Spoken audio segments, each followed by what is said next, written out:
Welcome to Legacy Conversations, a channel where we preserve military memories and history. Hello everyone, it's Koos here. Welcome to Legacy. We're grateful for you. And our friends at KwaZulu-Natal government has given us access to a few of their videos, which we rebroadcast them. We're already there with them. We will leave the links below, and of course we thank them for granting us this privilege to use the same video, because we didn't make it. They did, they edited, they did everything. And this is about Major Pierre Lundberg for Recce. He was involved with Ops Drosdy, which is one of the great operations which Recce did. And yeah, he's telling people about it. I think he's at some moth place. Some paratroopers, you can see them, they always at such places.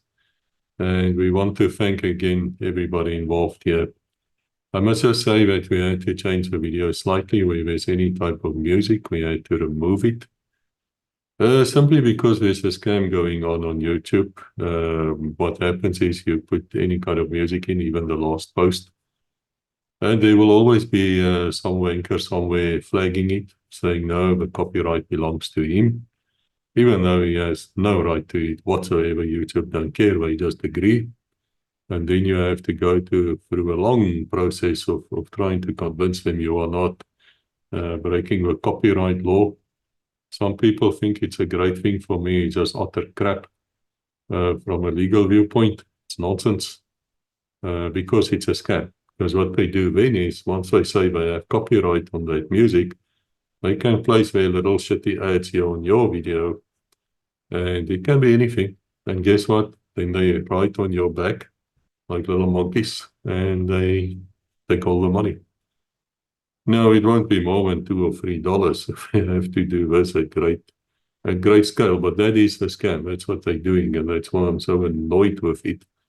But we now cut out all music. There is no such thing as music on a legacy video. Not even an intro, not even the last taps. Even where we're trying to pay tribute to our fallen, sadly, same story. These people just come on the bandwagon and they abuse you. So I made a very strict rule at Legacy. There is no such thing as music, not even a band playing, because I'm sick and tired of these crooks. But anyway, let's listen to what the Major has to say. I'm sure it will be a great presentation.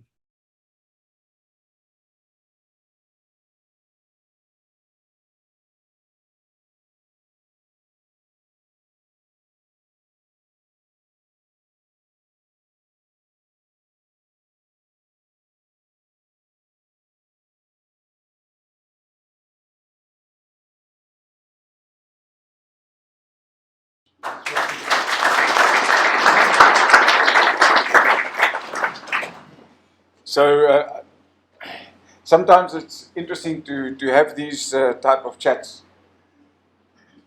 And maybe just to put certain things into perspective, at the end of 76, when we came across to Parachute Battalion, a whole lot of young second lieutenants and a whole lot of young corporals, as maybe some of you would be aware of, and then the first thing they get their hands on is PT course, and the second thing they get their hands on are the auxiliary basics.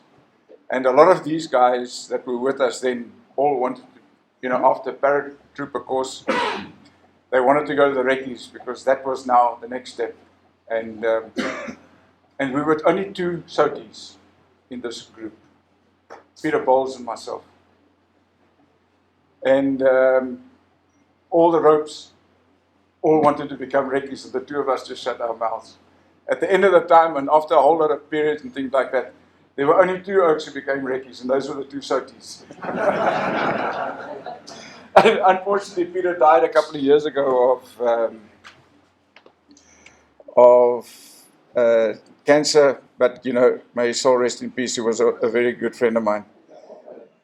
All right, so what I want to do is I just want to show you a video. Last year, October, we had our 50th anniversary.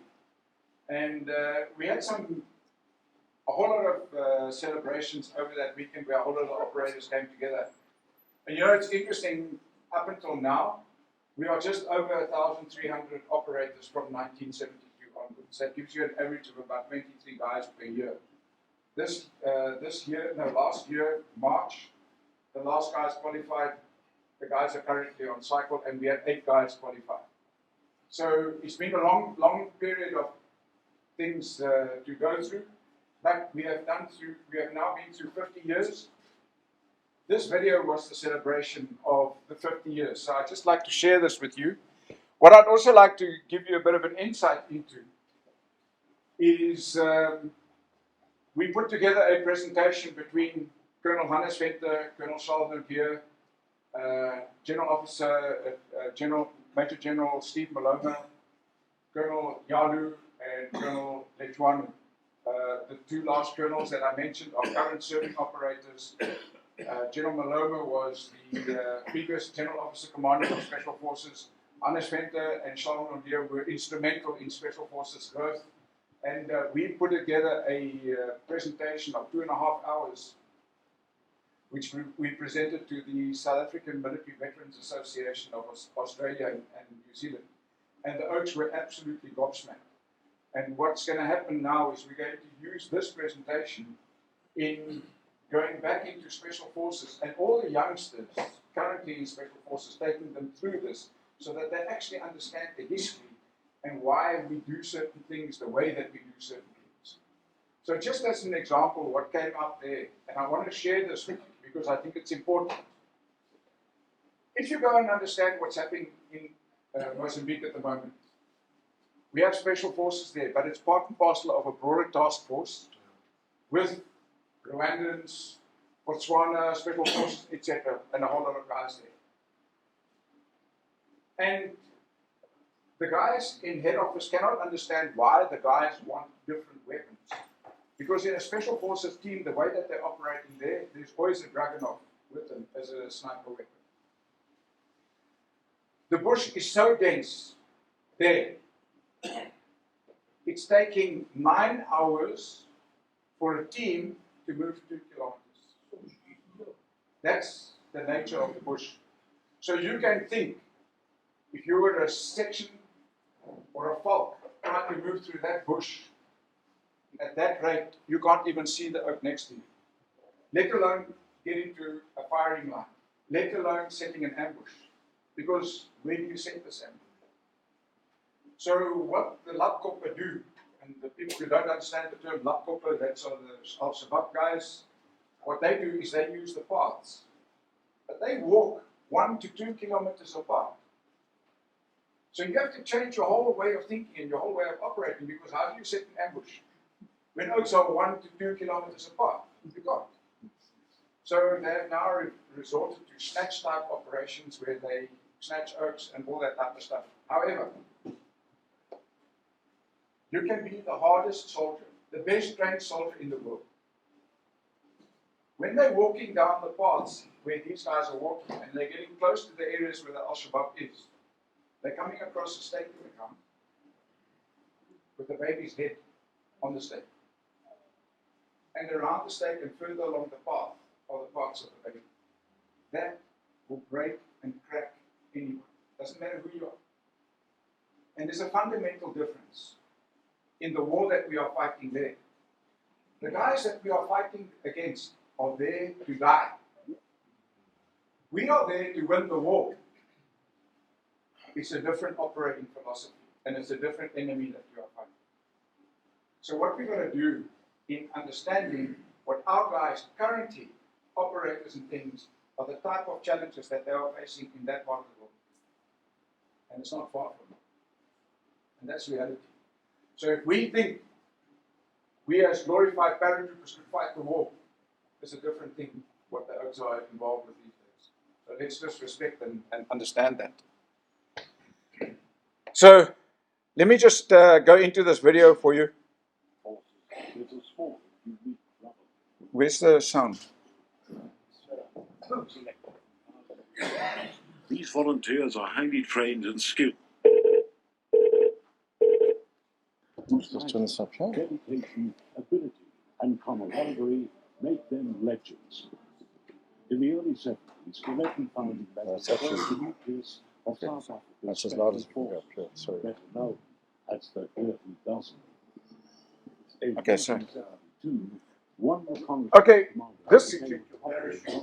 this whole video gives a very clear depiction of what goes on in special forces. So the establishment of 1 commando, 2 commando, 3 commando, with what we were involved with, initially airborne and seaborne, and then we went into pseudo operations. And these are fundamental in the way that special forces was done. So 1 reconnaissance was the start, 4 reconnaissance was the airborne side, 5 reconnaissance was the pseudo operations. And then there was a whole development of the seaborne side in 78 into okay.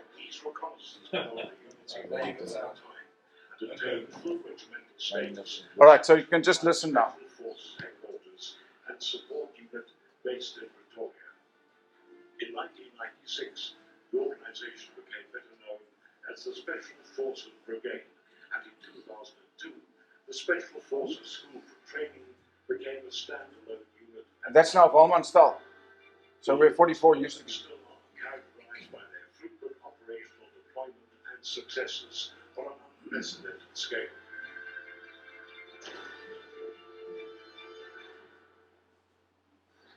They're expected to execute operations under varying circumstances and in conditions that often seem humanly impossible. Special Forces candidates are volunteers who hail from all walks of life, regardless of race, creed, or political dispositions. In order to qualify as a fully fledged operator, the candidate has to undergo different stages of selection and training.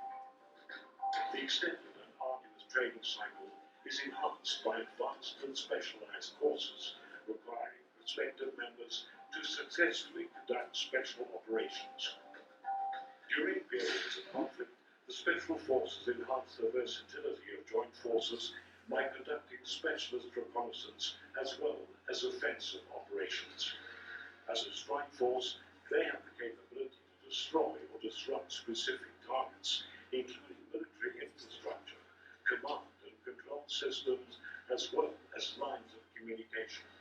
The impact of the Special Forces is of a strategic nature and may contribute to the achievement of national objectives. And most of this you're seeing now is current.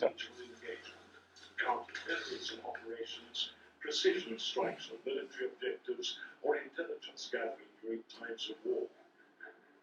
Historic involvement in wide-ranging, drawn-out, and complex operations has brought about the development of new tactics and equipment.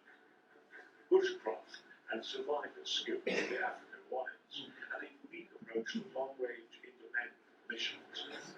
The many years of experience in special operations and the knowledge of individual operators has made it the best in Africa. A force to be reckoned with. Today, a bond exists amongst all those who have served and indeed still serve within the South African Special Forces. Being part of this proud and unique organization with its own traditions as each member becomes a part of its history. The ultimate challenge defined by strength, stealth, and service. We fear not, but God.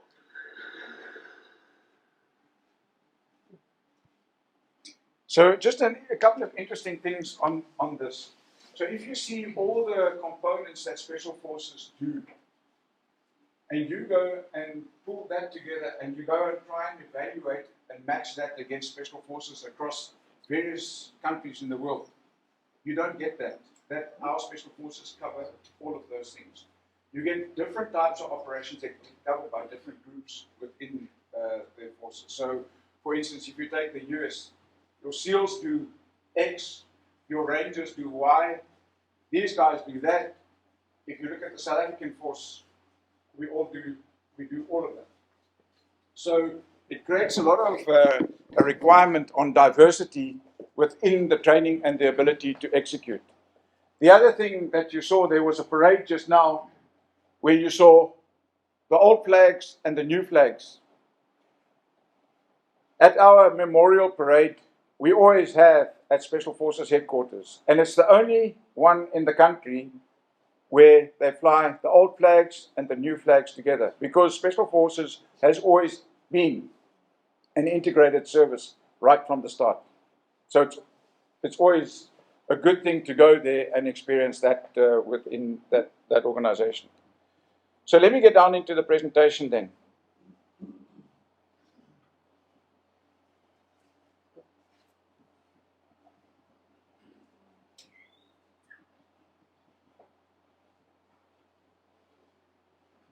Okay. So what I'm going to talk about in particular is Operation Drosdy. Drosdy is a very interesting operation, and the reason that we talk to it and we use it is that it is an operation that comes from, we did the initial reconnaissance. Months later, we then went and did the operation. After many years, we had major interaction with the Russians, and we've got all the material that was eminent after the operation that was never accessible to us, which we now have got access to the extent that there's been a movie made about Maxim Oberonov, who was one of the guys who lifted the mines here. And there's a movie made of him in Russia because he is classified as one of their heroes. And they refer completely to this operation that we executed here. So why is this operation so significant? It is the largest clandestine force that was ever deployed by the South African Navy.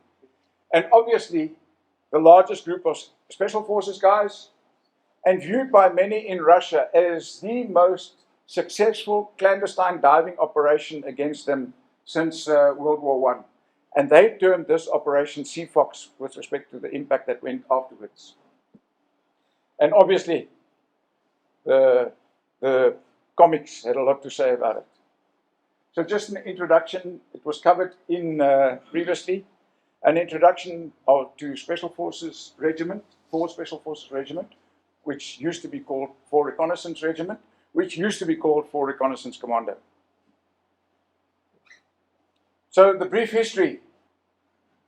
During Savannah, there was a need identified to start the seaborne capability. And that was then became a subunit in 1 Recce in Durban. Then they created the need to set up a unit, and this was done in Langebaan, 77. 4 Recce came into being in Langebaan. In 1993, 4 Recce, as all the other Special Forces, were disbanded. And they then became 453, 454, and 45 Para Brigade. And it became a nightmare because there was nobody who understood in the parachute and military how to deploy Special Forces. Nelson Mandela and them after a while said, no. And Ronnie Castles revert back. We go back to Special Forces. And then it was renamed back to 4 Special Forces Regiment. And that's the way that it then happened.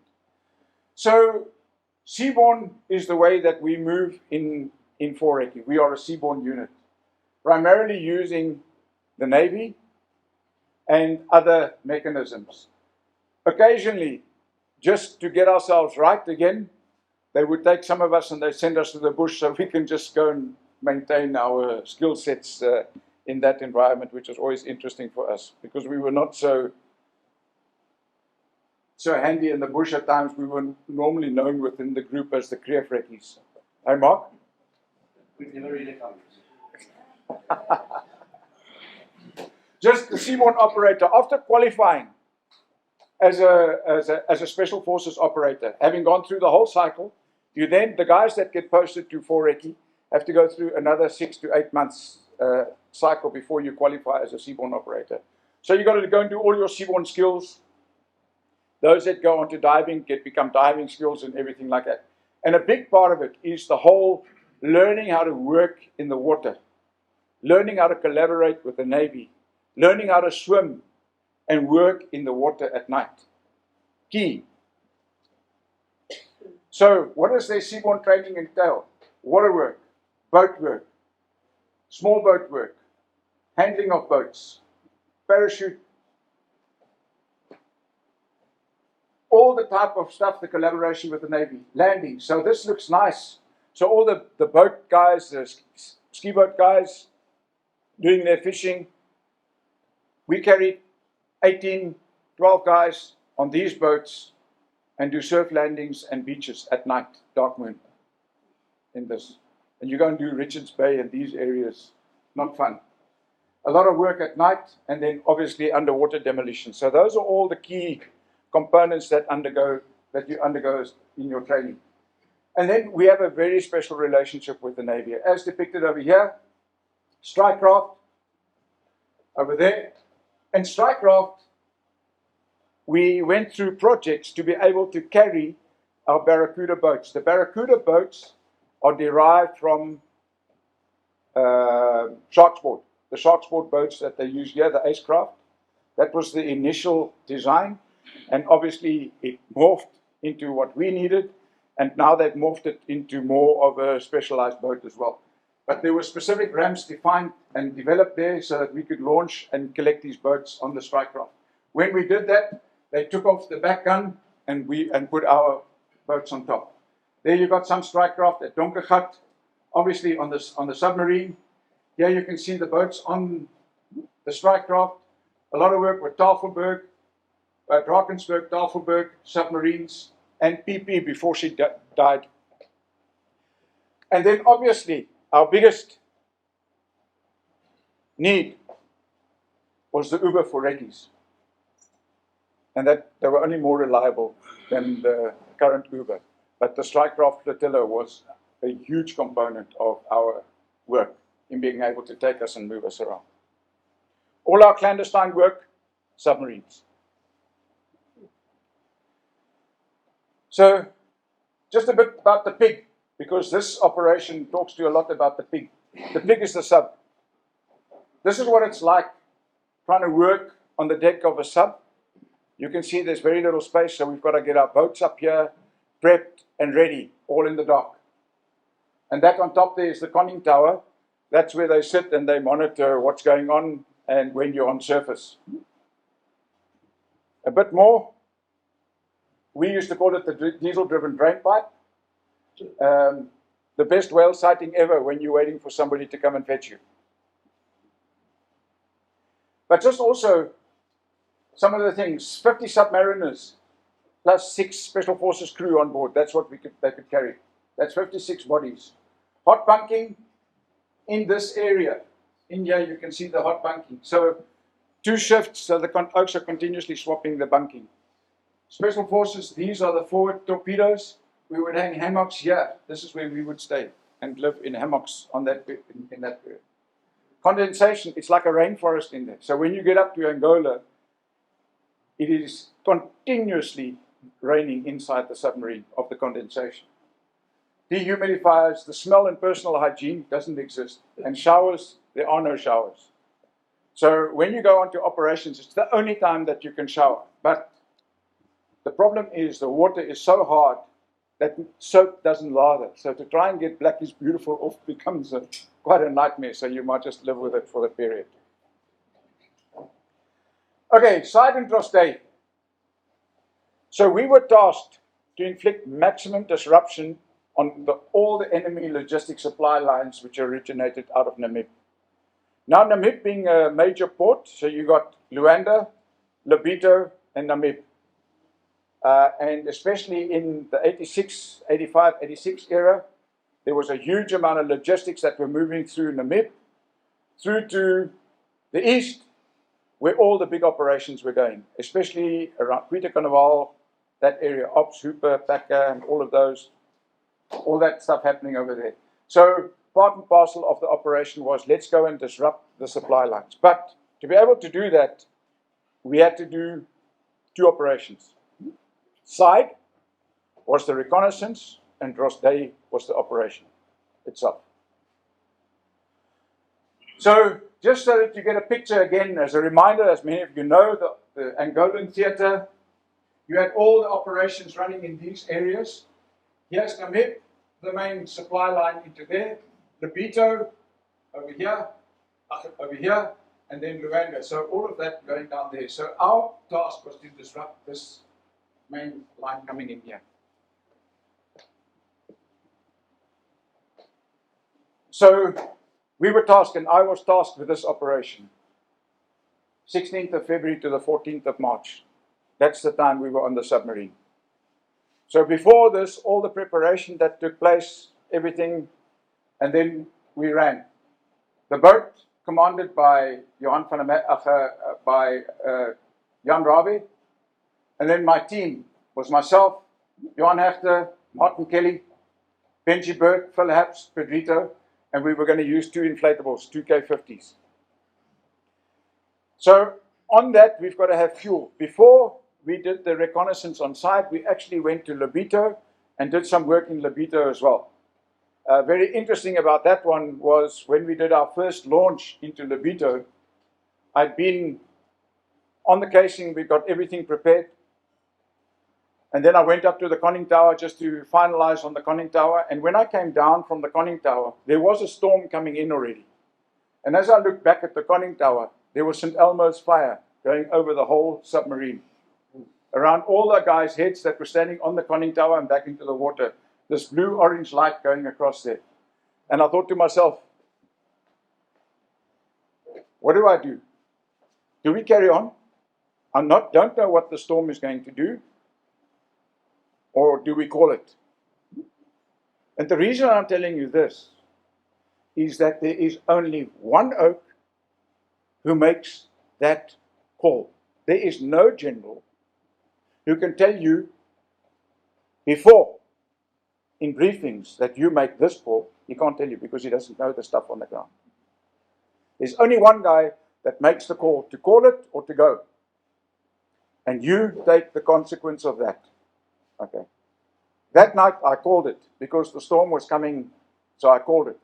Back up, go down, we come back the next night. Next night, pure, clean, no problem. We could do everything we wanted. In the harbor, went to all the places, did all the photography, in amongst the ships. It was great, no problems. And then we came down to Namib, and then we had to execute on Namib the reconnaissance. So on the 18th of Feb, we departed Donkergat, 1,500 nautical miles.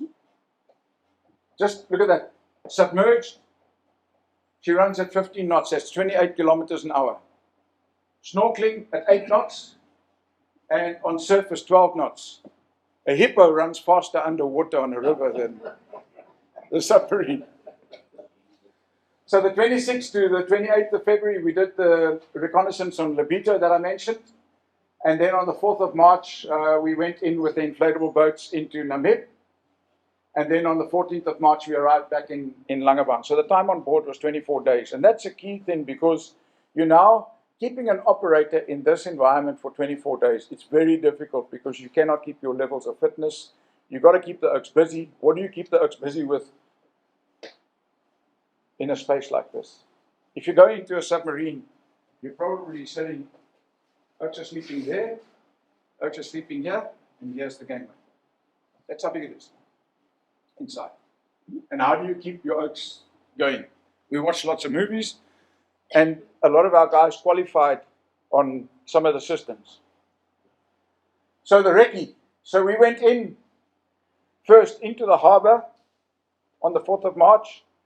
The submarine went into the harbor because it's a very deep harbor, and she put up the periscope, and we looked at everything. I could see the town, I could see all the target areas that we were interested in, and I could watch MiGs taking off from the airfield. And we were lying in the harbor watching all of this with a periscope. Amazing. Then we went out at 20. We also identified there were 2 Osa class missile boats, but we weren't too worried about them because they don't have any electronic intelligence capability. 2100 hours, we launched 5 nautical miles northwest of the Gerald Point, and this is the Gerald Point over here. So just about there, we launched and then came in. And what we did was, we ran in, and we went here to iron ore jetty. We went over here to go and understand areas where we could launch ground attacks. We went to go and check this area for potential emergency RVs, and then we went into the town. Yeah, and the interesting part around here must have been about midnight when we got to here, and we were just outside the surf line. And there was a lot of partying going on in town. And the next thing, there's gunfire. I got such a spook, I moved off the boat. Everybody had heart palpitations. We got me back on the boat. But what had happened was they were having a party in town, and at midnight somebody started shooting, and all the oaks started shooting into the air. So anyway, we just carried on. But there was another thing in that. So when it comes back to the training, that's where you got the confidence to be able to work on the water and to work with boats and also to work inside the water.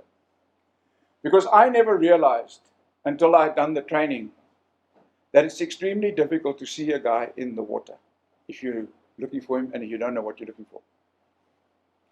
In our training, we did an exercise in PE Harbour where we had to surface swim in and go and mark the Namakura boats that were alongside the jetty at the PE naval base. They had the naval police looking for us, and they had the army looking for us, and the navy looking for us. And at one stage, I was lying probably from here to the door from a guy, and I was just watching him, watching his eyes. And he was there. He couldn't see us. And the next morning, when they woke up, they found the crosses on the boats. And nobody saw us coming in, and nobody saw us coming out. So that's where you get the confidence of being able to work in these things. Working the boats in the water just outside the surf line in a town. So you start getting a lot of confidence in how you need to operate. 4:30, we RV'd with the submarine. And the way that we RV'd is we would run out from a point on a time and distance. Mark, I was a major by then, so we could work a compass. We ran in on a heading and a distance. We knew how fast the motor was going, and when we got to a specific point, we stopped. We dropped the pinger in the water, and the next thing, submarine pops up next to you. Load, and we go. Then we got to Drosdy. Drosdy happened June that year. But we started a lot of planning and everything before then. So Drosdy, we went through preparation phase. Phase 1 was the deployment. Phase 2, reconnaissance. Phase 3, the simultaneous attack. And phase 4, the withdrawal to Langebaan and Simonstown. And there was a very interesting thing given here. And that's a very interesting point, that before any operation, there is absolute clarity on what the Navy may do and may not do. And the reason for that is, if the Navy fires a shot into a foreign country, it is tantamount to a declaration of war. Only the Navy. The Navy, because there are just certain components in the way that certain of the... You can do, but if they fire a shot in, then it's a tantamount to a declaration of war. There was handwritten permission given to the strike craft that if there was kak, that they had permission to be able to do this, but you would not see that in any of the orders. Okay. So it was there. We had that backup. Just the command and control of this operation, and I use this to actually show you the magnitude of what we had in there. So we had Pierre Lundberg as the boss, the Naval Task Group Commander Jock Deacon, Operations Commander Hannes Venter, Alternative Ops Commander Taffy Hubert. I was the Tactical Reconnaissance Commander. Krubik Nell, Attack Team Dive 1, Attack Dive Commander 1, Attack Dive Commander 2, Johan Hechter, Raiding Party Doe Stein. I also held the beachhead and early warning during the operation itself. Boat Commanders Fred Wilker. We had the submarine again, the same submarine with the same boss. 3 strike craft, 6 Barracuda boats, Tafelberg, 2 helicopters, our comms team, tactical HQ and the hospital, and then 58 Special Forces operators. That's the makeup of the force. So if you just go and have a look at that and depict that, 6 of those, 1 of the Drakensberg, 1 submarine, 3 strike craft, 2 inflatables, 27 landward operators, 2 Puma helicopters, and 13 divers. If you go back to the magnitude of the bay, that bay, 8 kilometers by 5 kilometers.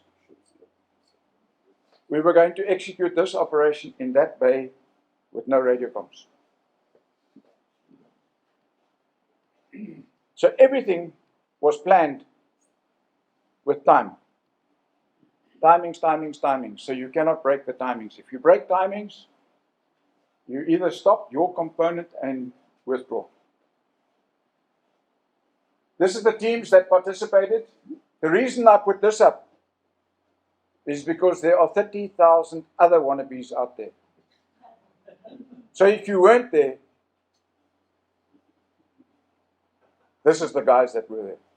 There's a number of guys here who are dead, and we respect them. So, Ops Command, that sat on the strike craft, on Tafelberg. We did this off the submarine at first, and you'll explain it to you. The raiding teams on Koos, early warning team, myself on 1561, the dive team 1 on 1561, boat 1 on KCE, boat 2 on KCE, boat 4 on 1561. This boat, we put a 20mm cannon, we built a 20mm cannon onto that boat. And Rui Janquero was the man who was that thing. And he was praying all the time that something would go wrong, that we could launch this thing. That's all he wanted, to be able to fire this thing off there. So during the preparation phase, here's our dates. So the 14th to the 26th of May, the dive team prepares. Tactical recce team and the small team exercise with the submarine in the Langebaan area. That was my team. And the 26th to the 28th of May, the raiding and attack divers teams rehearsed with the Barracudas and with the strike craft. And then the 29th of May, we did our final rehearsals. Just on this, the dive team spent 2 to 3 months preparation before these exercises. My team, in the tactical recce side, we did a lot of work before, but we were also au fait with what we were going to do because we'd been on the submarine before on the same process. The raiding teams did a lot of work in the bay on the fuel farms that are there in the Saldanha Bay area, breaching and all that type of stuff. Nights in, nights out, nights in, nights out. So just a lot of the work on the dive team. So key component was pack and carry of equipment, fully functional mechanisms on the mines, and the EMLC, because they were using specific mines that they were going to carry in to put on the ships. The raiding team, the same, had different types of mines. We had 2 sets of mechanisms that we were going to use. But just on the the dive team, this was all the work that they had to do. And this was the equipment that they had to carry in or use, and then still carry their webbing, their escape and evasion kit, and also the mines that they were going to use. So some guys were carrying 2 mines. No cell phones, GPSs. Okay. During phase 1, 23rd of May, Johanna came in and we loaded all our equipment onto her and she left. Because we didn't want to go and spend another 24 days or 15 days getting to target. So she left with all our equipment. 28th of May, 1561 departed Donkergat with my team on board. So we were going to RV with JDM. 29th of May, Tafelberg departs. 30th of May, KC and Hendrik Mens depart. And we had the time on target 2nd to the 13th of June. So you can see all of a sudden you got all this activity going out of that area. So can you imagine you had this new app, Ship Tracker, marine tracking, And somebody was watching marine tracking now. You can see he concrete copies. There's a lot of stuff. So, these are the challenges that, that's what we could do in those days. You try and do something like this. It's amazing where we were in those days. So during the execution, phase 2 was the reconnaissance to confirm the targets. So on the 30th of May, Johanna went again in on her own and did periscope depth. Those OSA ships we saw weren't there. On the 31st, she RV'd with the strike craft and we transferred onto the submarine. On the 1st of June, we did the reconnaissance. We first went in again. We did the periscope. We went out. 2000 we launched. I dropped the small team of France, Fourier, and Pedrito so that they were going to do the walk to the oil farm. Then we went and did the shore recce at the Sacco Key. And then also we went in to all the dive areas where the guys were going to go. And we also went to the emergency RV. Showed everybody everything. Picked up the reconnaissance team that were on line. And then we went back to the submarine. And we decided there, Hannes Venter and myself and Doe and everybody, we decided right there, we don't need another reconnaissance. We've got all that we need. We can now go in. We don't want to compromise anything. Everything is cool. So we ran back and she transferred us back onto the strike craft. And then she stayed in the area and constantly did reconnaissance. And then we set the D-Day for the 3rd of June. So these were the target areas. On the left there, you see that's the Sacco oil key. And there, the second green arrow is the oil farm. And this is the harbor itself, the town going over here. These are Google Maps. We didn't have those type of maps then. We had some good maps, but not as clear as what we can see over there. So then we had the execution, and this was going to be the simultaneous attack that was going to run in this whole operation. Now you must understand, you've got 2 dive teams in different directions. You've got an attack team that's going to do one thing over there. You've got a holding team that's going to hold the beachfront. And you've got boats that are working in this whole area. There's 6 boats that are maneuvering and moving these people around and RVing and everything. No radio call. Only, yeah, it was if there was an emergency, but the whole op was planned, no radio call, everything on timings. Okay. On D-Day, we started the countdown, 1 o'clock, 50 nautical miles on the strike craft. All the mines were armed and everything like that.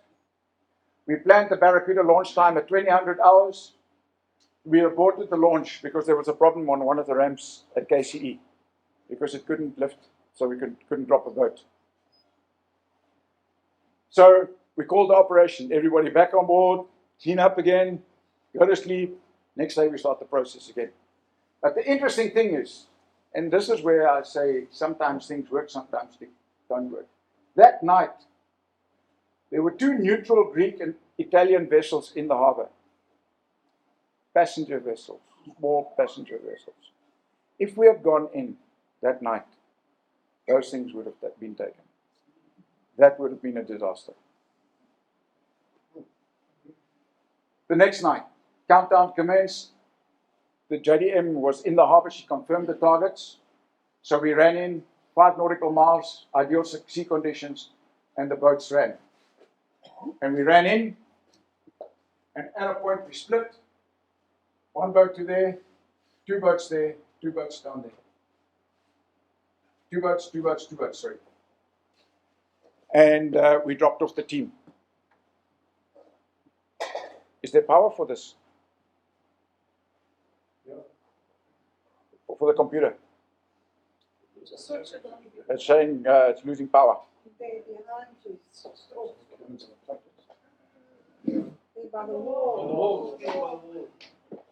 Okay, cool.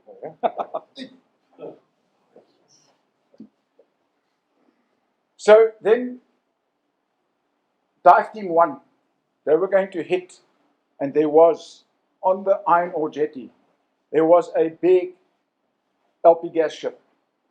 That was their target. They were going to hit that LP gas ship. And in the harbor itself, there was quite a big LP gas bore. So they were on their way, and they'd started the approach, and then the ship moved and actually sailed off. And here's another thing that happened. If that ship had the mines on and had sailed, those mines would have gone off because they were tamper. And if that had gone off while we were all still busy inside the harbor with all the other stuff, it would have been absolute chaos.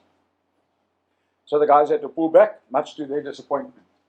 The raiding party, we dropped them off, and my team, there was quite a huge shore break, so we had to help a lot of the guys out. And then Doe and them, they did the walk in, and we had two mechanisms that we were going to use. We were either going to breach and place the mines on the tanks, or we were going to, and so that was like a limpet type mine, or we had the alternative, we had RPG specially built with a timer mechanism that would fire the RPG, and just after it would have a self-destruct mechanism whereby it would blow itself up. So there was no evidence of what you could get on that thing. So when Doe got in there, they noticed there was some activity in. So what they decided to do was to do a standoff. From my side, from the beach side, we also had standoff rockets. So we also put our rockets up for that. And then Doe, being an engineer, decided, we've brought all these mines along with us. We're not taking them back. So on the way out, they placed it on every single railway coach, engine, railway line, pylon, which was not actually in the orders, but they got placed. When they came back, the sea had got so bad that we actually had to dump, a lot of us had to dump our ammunition in the water so that we could help the Oaks swim in. There's the third thing. If they had those mines with them, it would have been a problem. So that's why I say this operation was some good things that happened, and the stars were shining for us. Anyway, so everything was loaded, and everything was placed. We returned to the beachhead, we swam them through, and then the boats moved to RV. On the dive, the main dive side, so they have to go through a whole prelude into that because they're going to go on oxygen, rebreather sets. Okay? So it was quite a lot of work that they had to go through it. So that's just part of the preparation. So once they had got to about 1.2 miles from the boats, from the ships, the boat stopped, they exited, they swam. They met, they grouped, they identified the various targets that were there. There were 3 ships, and they went down. And they went for their ships, and they went down. What we didn't know at that stage is that the Russians had anti-dive techniques, because we had never seen Russian ships in that harbor. And every now and then they would throw grenades into the water. And the guys were on the final approach, and grenades went down. One team thought that was the callback, so they withdrew. Johan Hechte and Benji Bird, the tug came along. They had to do an emergency dive below the limit for close diving. Okay? Benji picked up a problem. Eventually they all recovered, and then they went and attacked the targets. And they placed their mines on the various ships. Our doctrine is to place the mine astern. What we've learned thereafter, those ships were so laden with ammo that if we had placed the charges midships, it would have been like a nuclear explosion in that harbor. Anyway, so the guys did all their stuff, withdrew, got everybody together, back onto the boats. They had to bring the boats in quicker, so we used strobes, infrared strobes, where the guys are able to see that. Get in closer, pick up the guys, because we were having a problem with Benji. Picked up the guys, everybody RV'd, and then we ran out to the strike craft. Got to the strike craft, loaded, strike craft foot in the book, daar gaat ons. And around about 5:30, just after 5 in the morning, we were all standing on the decks of the strike craft, and you could start see it happening. The flashes start happening. So, down, and then the strike craft ran. So, what happened? The Angolans jumped the MiGs. The MiGs turned where they last picked up some sort of thought they had a signal, but we were long gone. All these explosions happened. And the question always remains, you on board the strike craft, you've done all this, but you've got no view of what the impact of this thing is. No view. So the question always is, was the operation successful? So firstly, Johanna moved back into the harbor at periscope depth.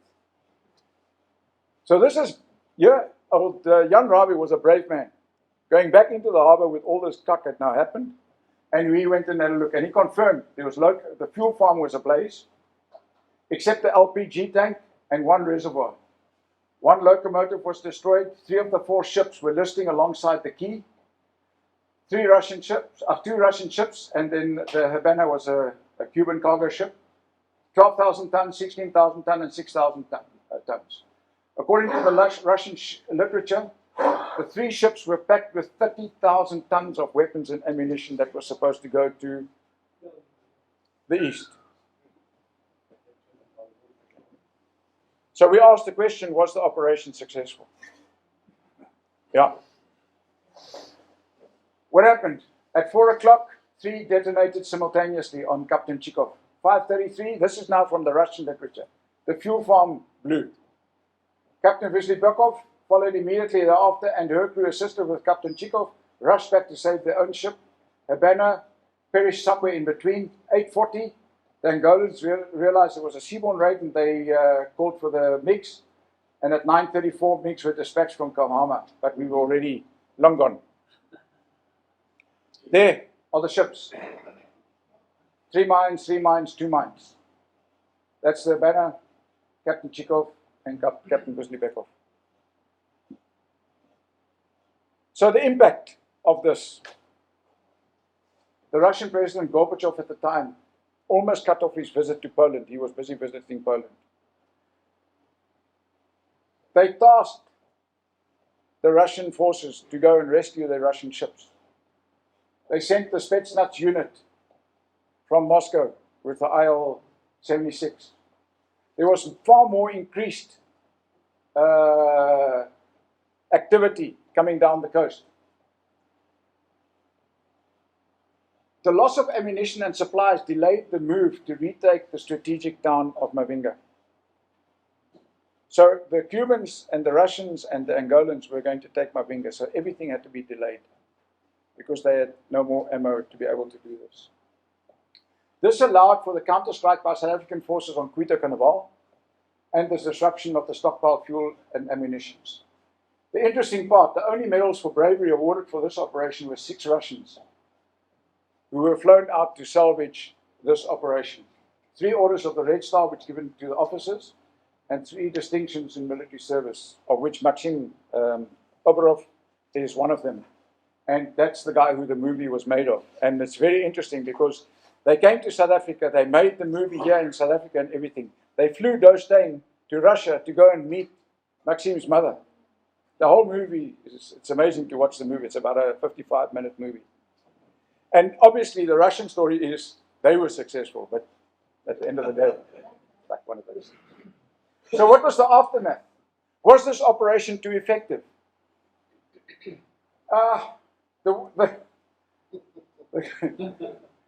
This couldn't go unpunished, so the Russians were pissed off. Okay, 10th of June, the Russians wanted compensation. Okay, on the 18th of June, and here's a key rider, the Security Council of the United Nations voted on a draft resolution on the condemning of and sanctions against South Africa for a premeditated, unprovoked attack on Namib and the continued occupation of territories of that state. So even the United Nations were the hell in with us about this. But the other interesting, no further attacks or raids of this nature were ever conducted by special forces again. This was the last big one. South Africa denied any involvement. What? So, here are some of the comics. Red Link SAA in sea raid on oil targets. And it's very interesting. If you look at it from a Russian perspective, the Russians see this as a pure dive attack against them. They actually forget about the fact that it was a multi-pronged attack. A dive attack on commercial, a dive attack on those targets, plus an attack on the ground, on the infrastructure, and all coordinated through one entity. So in closing, and this comes from the Russians, they were a deeply specialized reconnaissance and sabotage unit, capable for a long time, and Mark, I'm reading this so that you understand this, and I'll read it again. They were a deeply specialized reconnaissance and sabotage unit, capable for a long time to act in isolation from the main forces in enemy's territory, often relying only on themselves. Commandos of the Defence Force of South Africa not only developed their own extremely effective and ruthless system of selection and training, but also enriched tactics by specific techniques and modes of action. From a professional point of view, their experience is invaluable and unique. That comes from the Russians, not us. So, where does this all come from? I think many of you know the book that Doe put out, Doe and Arne Sutherland. How did we get to be able to do this? So if you read the chapters in here, and I'll give you my story. Doe and I are good friends. He was the OCO41, I was the OCO42 commander. I first worked under him as a team leader. And one day he said to me, I was at his house, and he said to me, Pierre, all these files are your files from your time as an operations commander. Write me the story of every single one of them. So we wrote the stories, what we had, how we went through the planning and everything of that. That was all then brought together with Arne Sulan from the Navy, where they matched everything with all the Navy logs and everything that they had. And that's how this book was put together. So everything in here is date, time, everything according to the ship logs and everything. There are 86 operations in there. This book is now used in West Point and the Brits as a textbook for seaborn operations in their institutions. So, you know, and it's actually a privilege to have been part of that.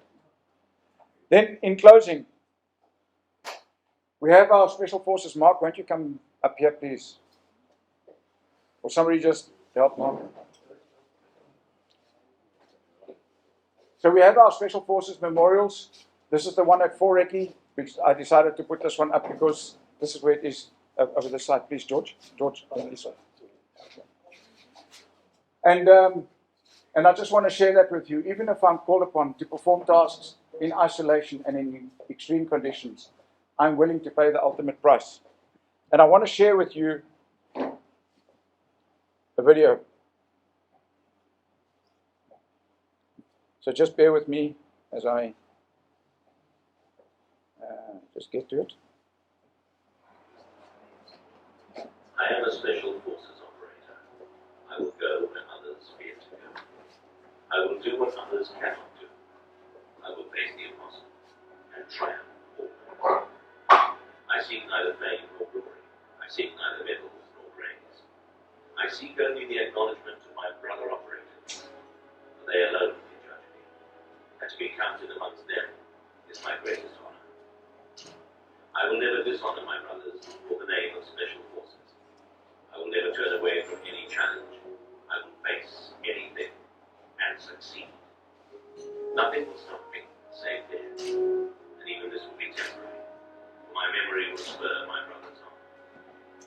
I will at all times uphold the principles that guide us: duty, honor, and loyalty. The highest code of morals, principles, and ethics. I will never abandon my post or turn from my duty, no matter the consequences.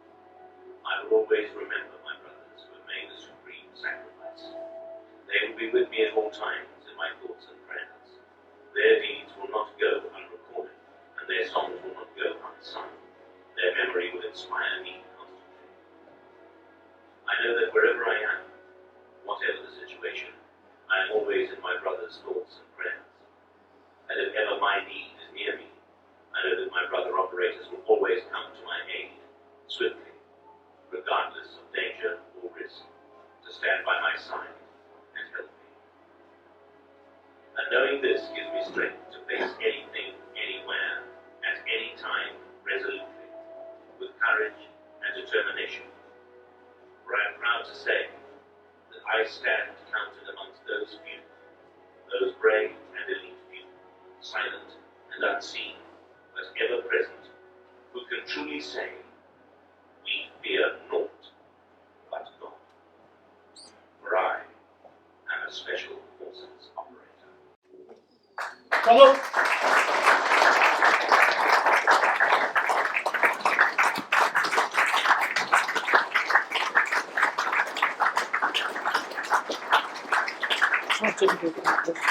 Yeah.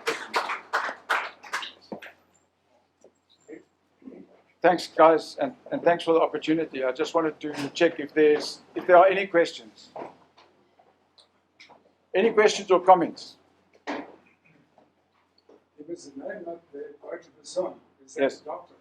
No, that's Bas Person.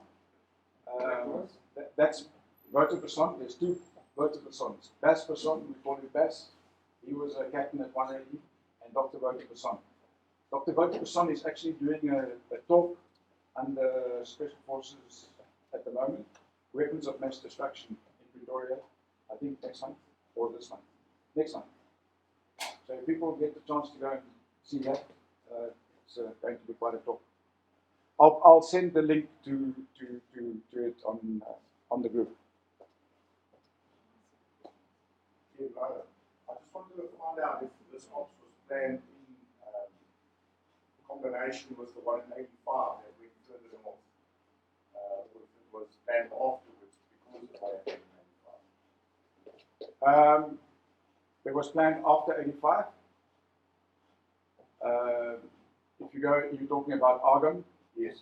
And at the same time that Argon was going in, Phoenix was going in. And then the balls have happened on Argon. Phoenix was pulled.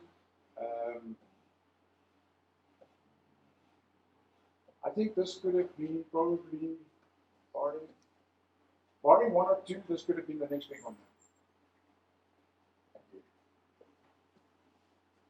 Any other questions? The Russian movie, where can you get that Russian movie? Is it on YouTube? I will see where I can get the link. I'll get the link to Steve. Thanks. Yeah. That's pretty good. Yeah. I think it's an interesting movie to see. Especially though waltzing around in Russia. And, yeah. My team's mother could get a TV. Thank you for that.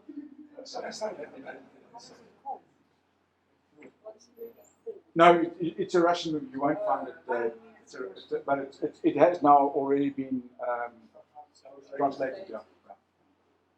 Any other questions?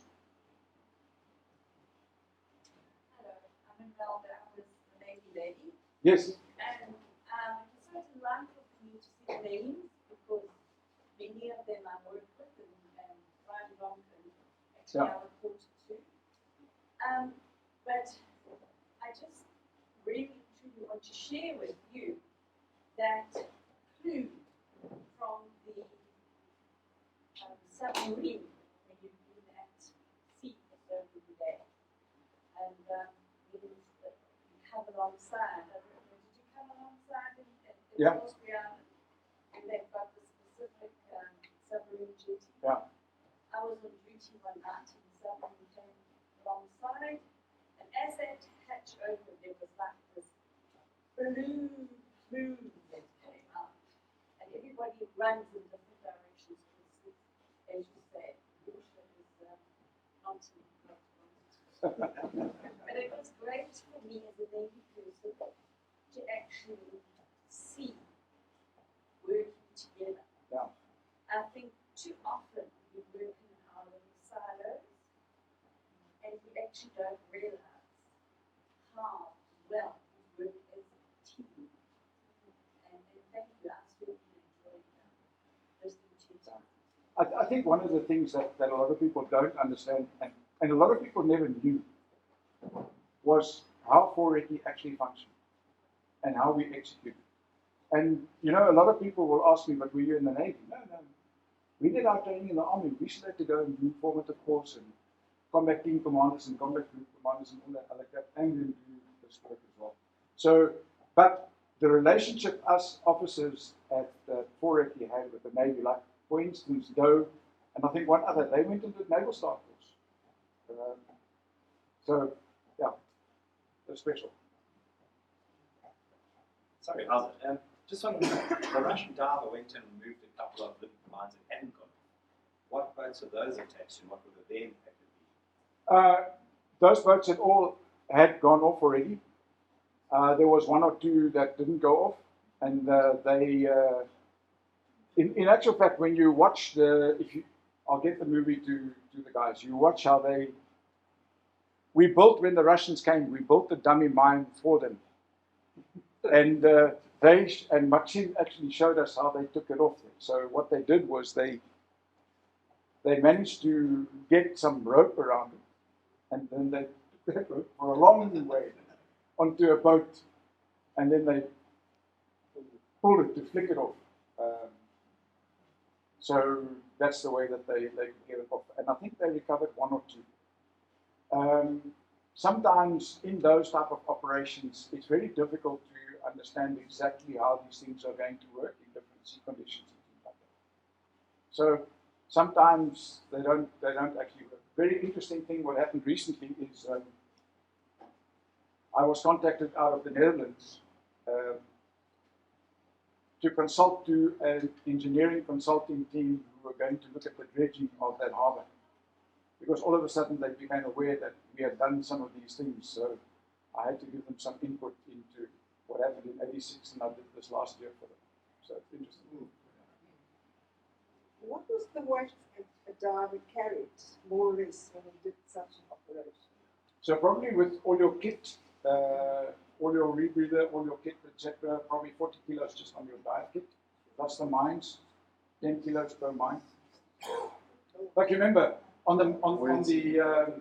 so it's the buoyancy compensator is working, so you are, when you're in the water, you're zero. You really had to know where everything was exactly. So and that's what people got to understand. The dive team doing that type of operation, the amount of preparation that they got to do to get themselves ready for that. Not only to understand what's going on, to work all their systems, their dive systems, to work their survival systems, and now you've also got to arm the slip and mine and do it properly and all that type of stuff. And there's specific ways of doing these things. All right. Thank you. Mark would like to know whether you guys ever used the Oswald Piro strike craft. Oswald Piro? Yeah. Oswald Piro, I think, went with us on 1 or 2. So, did you ask that question, Mark? So on this one was Kruby Kutsia and Hendrik Mens, and then Brian Bronken was driving 1561.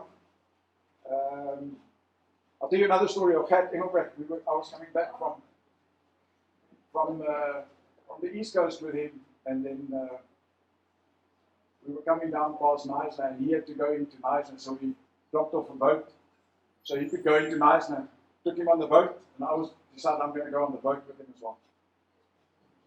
And then when we came back outside the heads, it was quite rough. And so they throw the net out, and we come alongside the net, and then you scramble up the net onto the thing, and then we let the boat go, and then the boat will come up the ramp. But Gert Engelbrecht, besides a couple of things that he always had bookums in his cabin, he was also a stickler for tradition. So when the captain comes on board from anything, they pipe him. Okay, so as soon as the bosun pipes, everybody stands to attention. And Gert was clambering up this net, and boats were doing this. And as he put out his hand to grab, the captain was coming on board, the pipe, and Gert grabbed, and he missed into the sea. Turned the boat round, the current, and much swearing and muttering, and we got him on, and then no one. Anyway, All right, guys, that's me. Flight Mysterious 8. Thank you.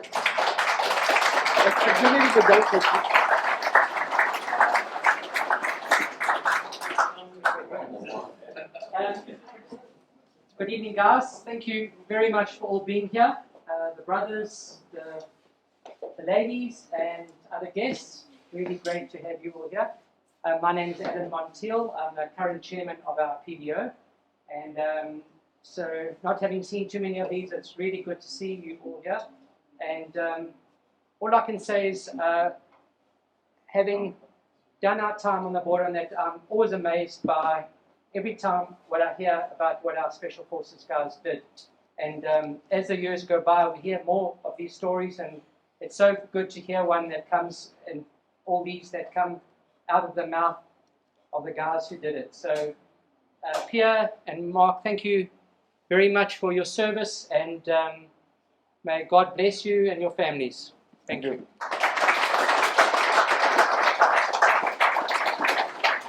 This is a challenge medal that is printed here by our PVO, and just as a gift and a momentum to Pierre, thank you very much. Thanks very much. Thank you. Thank you. Okay.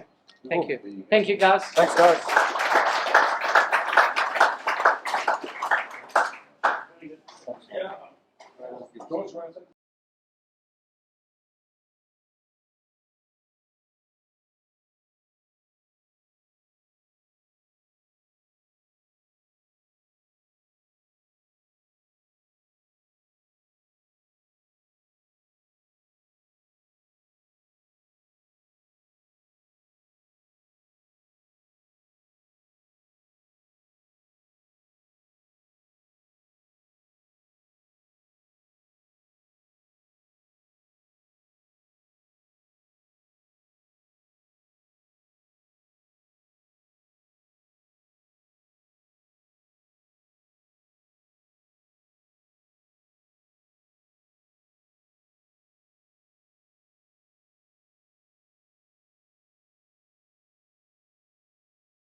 Thank you for watching.